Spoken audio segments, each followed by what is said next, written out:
দেখুন, আজকে সকাল থেকে খবরের পর খবর আমরা যারা সাংবাদিকতা করি আমরা একটু দম ফেলার সময় পাইনি। অন্তত আপনারাও যারা খবর ভালোবাসেন, খবর দেখেন, আপনারাও বোধহয় দম ফেলার সময় পাননি।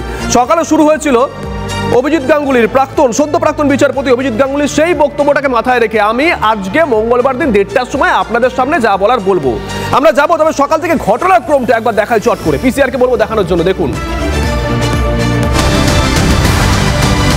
আমি ভারতীয় জনতা পার্টিতে যোগ দিচ্ছি। শতরূপকে দিয়ে শুরু করি আজকে আলোচনা। শতরূপ, আজকে অভিজিৎ বাবু পরিষ্কার বলে দিয়েছেন ধর্মে বিশ্বাস করেই তাই সিপিএমে যায়নি। সিপিএম কর্মী হিসাবে বক্তব্যটা দেখছেন কিভাবে? না, ভালোভাবেই দেখছি, যদিও ওনাকে জানাই যে সিপিআইএম করতে গেলে ঈশ্বরে বিশ্বাস করা যাবে না, এরকম কোনো বিধিনিষেধ বা হার্ড অ্যান্ড ফাস্ট কোনো নিয়ম নেই, সেটা আলাদা কথা। তবে আমি কতগুলো কথা এখানে বলছি। দেখো শুভজিৎ, প্রথম কথা হচ্ছে যে অভিজিৎ বন্দ্যোপাধ্যায়ের ব্যক্তিগত ইন্টিগ্রিটি বা ব্যক্তিগত সততা নিয়ে আজকে উনি বিজেপি জয়েন করেছেন, মানে আপনার কোথাও মনে হয়েছে যে এই যুক্তিটা মানে যুক্তি জাস্ট বলার মতন? হ্যাঁ, আমার ওনার অনেক কথাই মনে হয়েছে যে শুভেন্দুর হচ্ছে কাগজে মোড়া ছিল তাই ভেতরে দেখা যায়নি টাকা আছে, অতএব টাকা ছিল না। এই যুক্তিটাও যেরকম লেগেছে আমার এই সিপিএম ঈশ্বর মানে বলে সিপিএম করি না যুক্তিটাও একই রকম লেগেছে। তাতে আমার কোনো অসুবিধা নেই, সিপিএম করছে না বলে তাই নিয়ে আমার কোনো আক্ষেপও নেই। কিন্তু আমি যে কথাটা বলছি সেটা হচ্ছে, দেখো ওনার ব্যক্তিগত ইন্টিগ্রিটি নিয়ে, ওনার সততা নিয়ে আমার কোনো প্রশ্ন তুলতে আমি এখানে আসিনি। আজকে উনি সকালবেলা বিজেপি জয়েন করেছেন বলে বিকেলবেলা আমি বলবো উনি অসৎ, কখনোই তা না। ইনফ্যাক্ট ওনার সম্পর্কে আমি যতদূর জেনেছি, মানে আমার সাথে তো ওনার সরাসরি আলাপ নেই, কিন্তু যাদের আলাপ আছে, যাদের থেকে জেনেছি, আমি শুনেছি উনি ব্যক্তিগতভাবে অত্যন্ত সৎ মানুষ। একটু অনেকে বলে উনি একটু পাবলিসিটি ভালোবাসেন, সেটা আলাদা কথা, কিন্তু ব্যক্তিগতভাবে উনি সৎ মানুষ। কিন্তু আমি একটা জিনিস দেখছি শুভজিৎ, দেখো তৃণমূল কংগ্রেস বারবার চেষ্টা করেছিল জাস্টিস অভিজিৎ গাঙ্গুলিকে এই হচ্ছে নিয়োগ দুর্নীতির বিচার প্রক্রিয়া থেকে সরাতে, এমনকি তাই নিয়ে ওরা সুপ্রিম কোর্ট অব্দি গেছিল। তৃণমূল কিন্তু পারেনি, যা তৃণমূল পারেনি তা বিজেপি করে দিল, ওনাকে বিচার প্রক্রিয়া থেকে সরিয়ে দিল। এই গেল এক, জাস্ট মাথায় রেখো।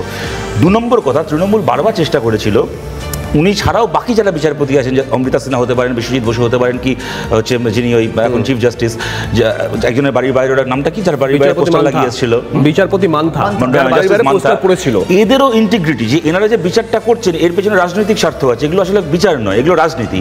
এই প্রশ্নটা তৃণমূল বারবার তোলার চেষ্টা করেছিল কোনো প্রমাণ ছাড়া। আজকে কিন্তু মোটামুটি একটা প্রমাণ, একটা সন্দেহ তৈরি করার একটা সুযোগ ওরা পেয়ে গেল। 3 নম্বর আমার লাস্ট কথাটা, জাস্ট ভাই 10টা সেকেন্ড।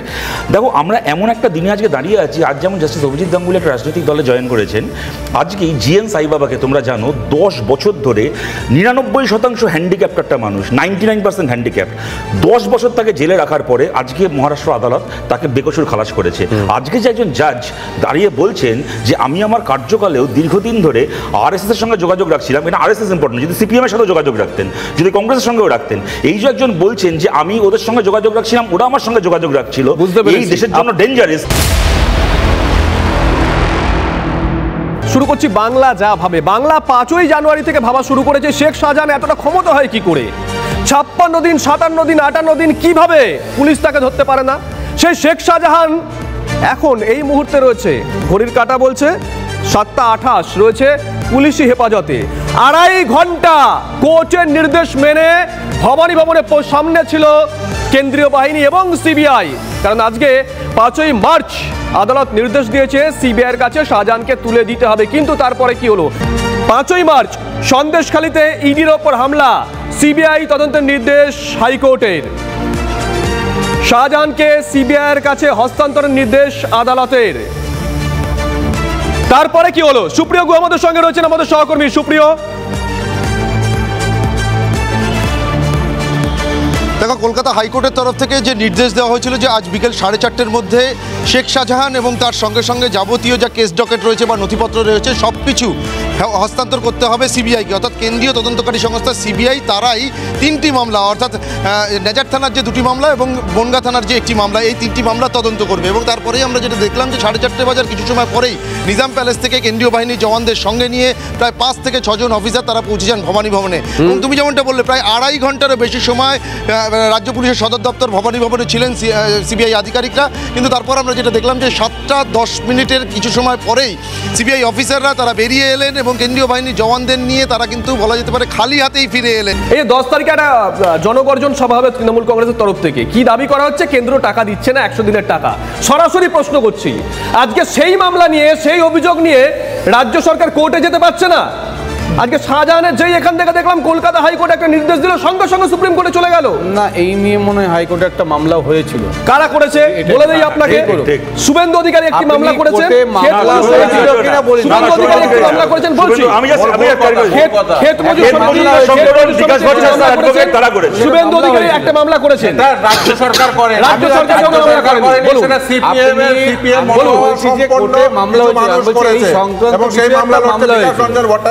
আমি শাহজাহান বিষয়টা বলছিলেন তো,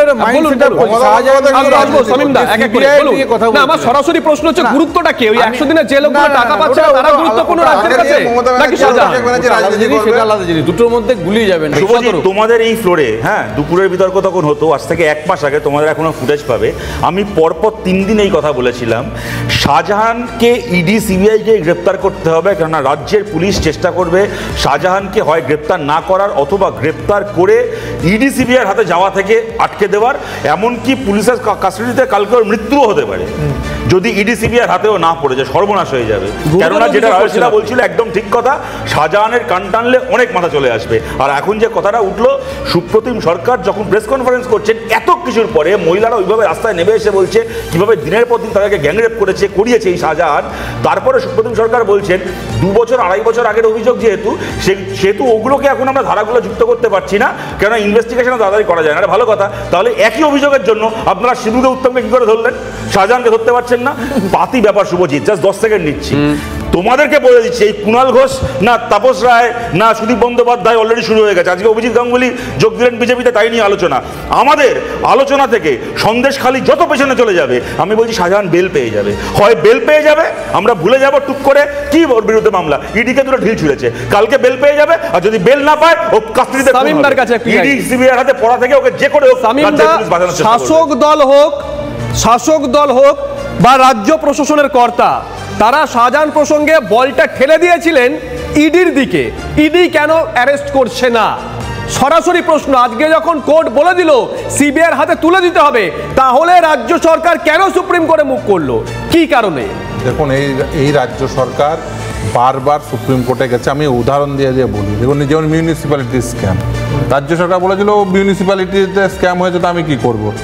গেল কে? ডিভিশন বেঞ্চে রাজ্য সরকার। সুপ্রিম কোর্টে গেল কে? রাজ্য সরকার। অনুব্রত মন্ডল ট্রেনে কথা হলো, তোমাকে মনে করে বারিক বিশ্বাস একটা কুখ্যাত গরু পাচারকারী, কেমন বামফ্রন্ট সরকার তাকে জেলে ভরেছিল, তৃণমূল এসে কি করলো, তাকে জেল থেকে ছাড়িয়ে প্রথমে বসিরহাটের নেতা করলো, তারপর দেবশ্রীরা ইলেকশন এজেন্ট করলো, তৃণমূলের বিশাল নেতা বানালো। তারপরে অনুব্রত মন্ডল ধরা পড়লো, সিবিআই তদন্তে নতুন করে বারিক বিশ্বাসের নাম উঠে আসলো। কি হলো? বারিক বিশ্বাসকে যাতে সিবিআই ধরতে না পারে, কয়েক ঘন্টা আগে গিয়ে, একদিন আগে গিয়ে সিআইডি বারিক বিশ্বাসের কাস্টডিতে নিয়ে নিল। এইভাবে মমতা বন্দ্যোপাধ্যায় রাজ্যের আজ অব্দি পায়নি।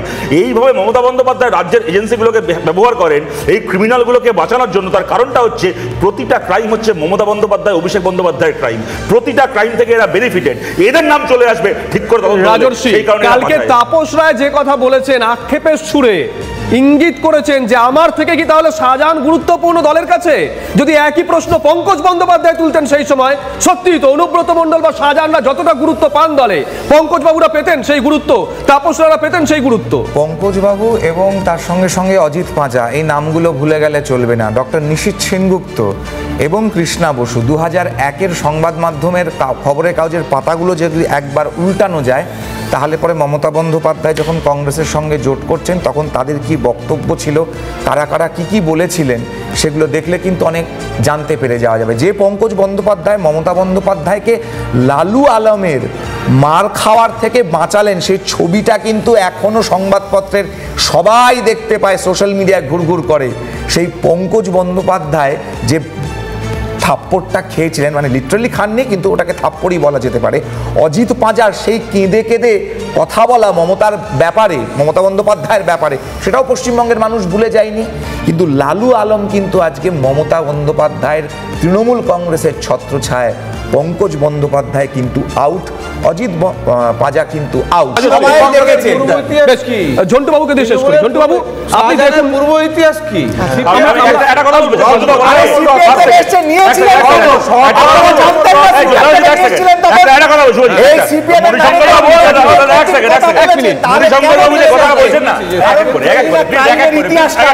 শওকতেরও আছে, শাহজাহানেরও আছে, জাহাঙ্গীরেরও আছে, সেগুলো জেনে নিয়ে আপনারা নিয়েছিলেন। আমি 10 সেকেন্ডেরও কম সময় বলছি। মণিশঙ্কর বাবু যেটা বলছেন না, প্রথম কথা হচ্ছে শাহজাহান জীবনে কোনোদিন সিপিএম করেনি। তার থেকে বড় কথা, আমি যদি ধরেও নি তর্কের খাতির উনি যেটা বলছেন সেটা ঠিক, তাহলে যে কথাটা এতক্ষণ ধরে হচ্ছিল, তুমিও বললে রাশিলাইরিও বললো, এটা আরো বেশি করে সত্যি প্রমাণিত হয় যে কোনো কালে সিপিএম করেছিল তাকে তৃণমূল মাথায় বসাবে, আর সারা জীবন যে লোকটা মমতা বন্দ্যোপাধ্যায়ের অনুগত থেকেছে সে বিনা চিকিৎসায় মরবে। এই হচ্ছে